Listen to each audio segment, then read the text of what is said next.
Нам усім треба розуміти, що ми живемо у громадстві, яке називається інформаційним. По останніх дослідженнях науковців лічиться, що у інформаційному громадстві є два помніки, які, ну, скажімо так, зробили ті люди, які їм живуть. Це Вікіпедія і Ютуб. І я думаю, що сучасна школа і ось адукація повинна відбуватися все ж таки з уліком того, що ми живемо з вами у медіаінформаційно насиченому асяроддзі, вміти вчити і виховувати з уліком, скажімо так, ось гэтых нових реалій. Раней для школьнікаў была асноўная задача гэта інфармацыю здабыць. Для гэтага былі падручнікі, настаўнікі, для гэтага былі бібліятэкі. А зараз крыніц інфармацыі стала вельмі шмат. Гэта і інтэрнэт-прастора, гэта і тыя СМІ, гэта тэлебачанне, радыё.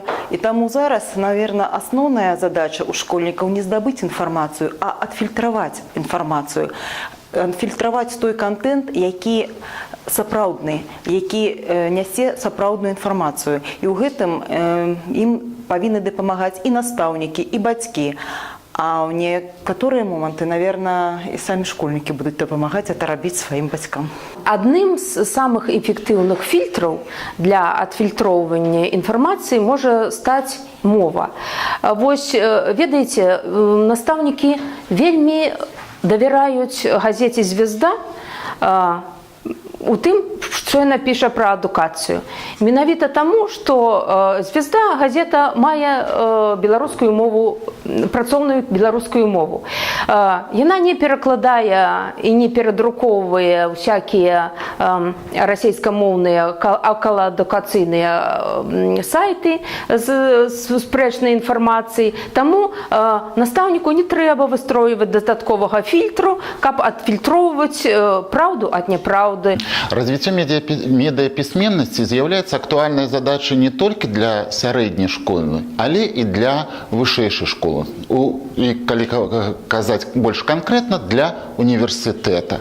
Тому и студенты, и выкладчики университета повинны клопотиться про свою медиаписьменность.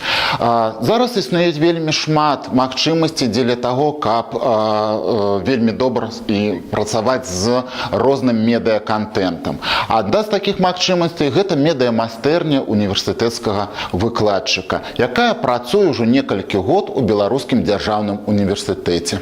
Мы заўсёды будзем рады бачыць выкладчыкаў не толькі БДУ, але і іншых універсітэтаў у нас, і спадзяёмся, што гэта будзе карысна и для выкладчиков, и для студентов. Развивать критическое мышление можно и на основе просмотра киноматериалов.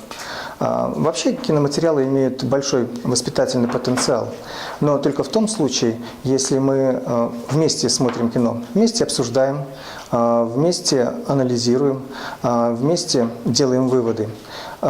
Вообще дискуссия после просмотра фильма, она обогащает, она дает возможность